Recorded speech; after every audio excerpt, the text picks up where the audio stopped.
छत्रपती फुले शाहू आंबेडकर यांच्या पदपर्शाने झालेल्या या कोल्हापूरमधून आम्ही कोल्हापूरमधून रूपाताई यांना उमेदवारी देण्याचं ठरवलेलं आहे। प्रथमतः सर्व पत्रकार बांधवांचं मी स्वागत करतो। एकंदरच लोकसभेच्या 2024चा महासंग्राम सुरू झालेला आहे आणि या लोकसभेचा जो महाउत्सव आहे याच्यामध्ये काही गोष्टीची आचारसंहितेची बंधनं आहेत। प्रत्येक पक्षाने आपापली भूमिका मांडलेली आहे, परंतु जो रिपब्लिकन पक्ष आहे हा रिपब्लिकन पक्ष गेले 30 वर्ष वाड्यावस्तीवरती गावखेड्यामध्ये आणि शहराच्या गल्लीबोळामध्ये काम करत आहे। रिपब्लिकन कार्यकर्ता हा सातत्यानं महिलांवरील अबलांवरील अन्याय अत्याचार यासाठी गेले 30-35 वर्ष काम करत आहे। याच्यामध्ये अनेक वेळा शकलं पडले गेले आहेत। रिपब्लिकन पार्टी ऑफ इंडिया ए म्हणजे आंबेडकर आणि ए म्हणजे आंबेडकर या पद्धतीनं काम चालू होतं, परंतु गेल्या या 8-10 वर्षामध्ये अनेकाला या पक्षापासून आमदार, खासदार, नगरसेवक, महापौर, राज्यसभा मिळाल्या आणि त्यानंतर प्रत्येकाने आपली वेगळी चूल मांडली। कोणी आपापल्या आडनावाचे गट तयार केले आणि प्रायव्हेट लिमिटेड कंपन्या सुरू केल्या। त्याच पद्धतीनं या रिपब्लिकन पार्टीचे राष्ट्रीय अध्यक्ष पूर्वी आठवले साहेब होते। आठवले साहेबांनी 2018ला स्वतः राजीनामा दिला आणि या पक्षावरून त्यांनी राजीनामा दिल्याचं पत्र आमच्या इकडे आलं। आठवले साहेबांचा राजीनामा झाल्यानंतर भोपाळ येथील कार्यालय आपल्या या पक्षाचं आहे, तिथं राष्ट्रीय सरचिटणीस मोहनलाल पाटील असतात आणि मग तिथं राष्ट्रीय कार्यकारिणीची मीटिंग होऊन बैठक होऊन पूर्वी या रिपब्लिकन पक्षाचे महाराष्ट्राचे उपाध्यक्ष तसेच मुंबईचे अध्यक्ष असणारे दीपक भाऊ निकाळजे यांच्याकडे या राष्ट्रीय अध्यक्षपदाची धुरा आली आणि 2019ला दीपक भाऊ राष्ट्रीय अध्यक्षाची भाऊची घोषणा झाली आणि त्यानंतर 2 वर्ष करोना लागला आणि करोनामध्ये 2 वर्ष गेल्यामुळे बऱ्याच कालखंडामध्ये रिपब्लिकन पार्टी ऑफ इंडिया हे सातत्यानं रिपब्लिकन पार्टी ऑफ इंडिया एची भाजपशी युती होती आणि भाजपनं त्यावेळेस आम्हाला एक जागा सोडली होती। त्याबद्दल आम्ही सातारची 2014ला जागा लढली होती, परंतु तत्कालीन नेतृत्वाने कुठल्याही पद्धतीच्या निवडणुका न लढवल्यामुळे पक्षातील कार्यकर्त्याची वाताहत झाली, पक्षाचा कार्यकर्ता चलबिचल झाला आणि मग आपण निवडणुकाच लढवायच्या नाहीत, मग काय करायचं अशी धारणा होत गेली। त्यामुळं नेतृत्वावरती कार्यकर्ते बोलू लागले आणि याच कंडिशनमुळं कदाचित साहेबांनी राजीनामा दिला असेल आणि त्यानंतर आठवले साहेब अध्यक्ष पायउत्तर झाल्यानंतर दीपक भाऊच्या नेतृत्वामध्ये आज या 4 वर्षांमध्ये सुरळीत काम चालू आहे।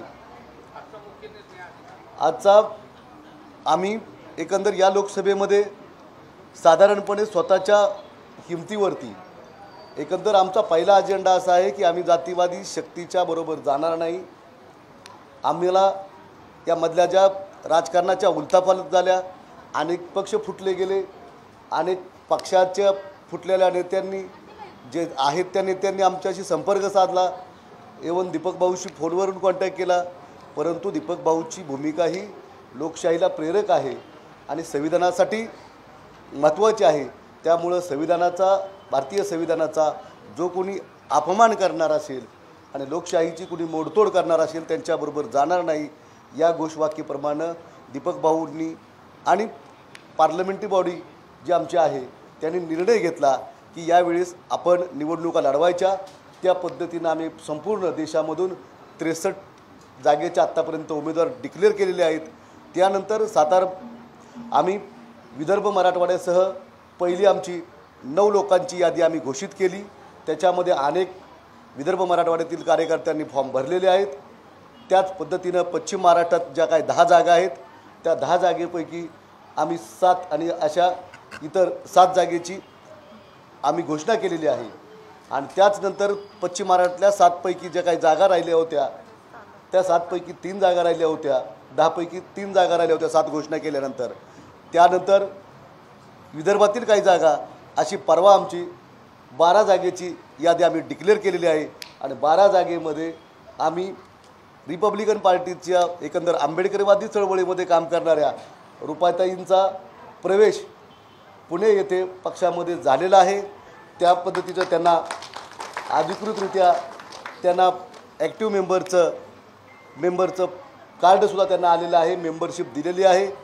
8 दिवसाच्या या प्रक्रियेमध्ये आम्ही ठरवलेलं आहे की एकंदरच या छत्रपती फुले शाहू आंबेडकर यांच्या पदपर्शाने झालेल्या या कोल्हापूरमधून रुपाताई यांना उमेदवारी देण्याचं ठरवलेलं आहे आणि त्या पद्धतीनं एकंदरच आरक्षणाचे जनक असणारे राजर्षी शाहू महाराज यांनी आरक्षणाची मुहूर्तमेढ रोवली आणि त्या मुहूर्तमेढीच्या माध्यमातून आज महिलांना त्याच मुहूर्तमेढीच्या माध्यमातून डॉक्टर बाबासाहेब आंबेडकरांनी 50% आरक्षण दिलेलं आहे आणि त्याच 50% आरक्षणाचा अभिप्रेत ठेवून आम्ही इथं महिला उमेदवार दिलेला आहे, ते पण SC मधला। आणि त्याच अर्थानं खऱ्या अर्थानं राजर्षी शाहू महाराज डॉक्टर बाबासाहेब आंबेडकर यांच्या स्वप्नातील भारत घडवण्यासाठी आम्ही महिला उतरून एक प्रकारचा एक ऐतिहासिक निर्णय आज या कोल्हापूर भूमीमध्ये घेत आहे। शाहू महाराज आत्ताच म्हणजे एकंदर विषय असा आहे की आरक्षण हे शाहू महाराजांनी दिलेलं आहे आणि बाबासाहेब आंबेडकरांनी त्याची मुहूर्तमेढ आणि लेखणीच्या माध्यमातून ते तयार ठेवलेलं आहे। एकाने रोपटं लावलेलं, एकाने वृक्ष तयार केलेला आहे। आता त्यानंतर त्या वृक्षाची जी काही रसाळ फळं येत आहेत ते फळं तर प्रत्येकाने चाकली पाहिजे। त्यामुळं निश्चित आम्ही उमेदवाराची घोषणा तर केलेलीच आहे, परंतु त्यानंतर जो काही निर्णय घ्यायचा असेल तो ज्यावेळेस आमची राष्ट्रीय पार्लमेंटरी बॉडी बसेल त्यावेळेस बाकी काही घडामोडी होतील त्याच्यावरती पुन्हा आपण बोलूया। रामदास आठवलेंसोबत कार्यकर्त्यांनी फारकत घेतलेली आहे। साधारण पश्चिम महाराष्ट्रात किंवा महाराष्ट्रात असे महत्त्वाचे किती कार्यकर्ते किती नेते आहेत जे आता त्यांना सोडून अलिप्त झाले? एकंदर आम्ही कुठल्याही इतर नेत्यांच्या तुलनेसाठी नाही आलेलो, कारण आपल्याला एकंदर बाबासाहेब आंबेडकरांना अभिप्रेत असणारा रिपब्लिकन पक्ष तयार करायचा आहे। एकंदर बाबासाहेब आंबेडकरांच्या खुल्या पत्रावरती चालणारा जो रिपब्लिकन पक्ष आहे तो पक्ष खरा आमचा आहे। याच्यातून अनेक जणांनी कुणी भीमशक्ती काढलेली आहे, कुणी महापौर झाले म्हणून त्यांनी भीमशक्ती काढली, कुणाला काय पद मिळालं, म्हणजे ज्याला आमदार झाला की त्यांनी तो स्वतःचा गट काढायचा। आपल्या मुलाबाळाच्या आणि बायका पोरांचं उदरनिर्वाहाचं साधन तयार करण्याकरता आपली एक प्रायव्हेट लिमिटेड कंपनी तयार करायची आणि आपलाच मुलगा उद्याच्या काळामध्ये अध्यक्ष झाला पाहिजे। बाबासाहेब आंबेडकरांनी स्वतःच्या मुलांना त्यावेळेस आपल्या कुठल्याही संपत्तीमध्ये मेंबर किंवा मालक ठेवलं नाही। मग अशा काळामध्ये आज 2024च्या काळात आहे, आपण ऐतिहासिक आणि विज्ञानवादी युगात आहे, त्यामुळं रक्ताची नाळ म्हणून आपल्याला प्रत्येकाला बद्दल आस्था प्रेम असणार आहे, परंतु एका महापुरुषाचा विचार दुसऱ्यापर्यंत येतोय असं मला तरी वाटत नाही, कारण माझा मुलगा काय होईल ते मला माहीत नाही। त्यामुळं जे जनतेला अभिप्रेत आहे अशा लोकांना ज्यांना रिपब्लिकन पक्ष तो नकोसं वाटतोय किंवा तो गट नकोसं वाटतो त्या या गटामध्ये येत आहेत, कारण आमचा पक्ष हा जातीवादी पक्षाबरोबर जाणार नाही। आमचे राष्ट्रीय नेते असे इतर पक्षांच्या नेत्यासारखे हे नाहीत, त्यांना सर्व पद्धतीचं सामदाम दंडभेद या पद्धतीनं आपण काम चालवू शकतोय। आपण कधीही आम्ही लाचार होणार नाही एवढ्यासाठी आम्ही हे सगळे कॅन्डिडेट उभा करतोय। निश्चित काही ठिकाणी आम्ही लढू सुद्धा।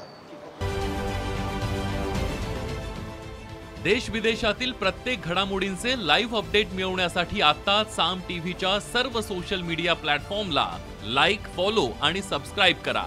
तसंच सर्व नोटिफिकेशनसाठी बेल आयकॉन प्रेस करायला विसरू नका।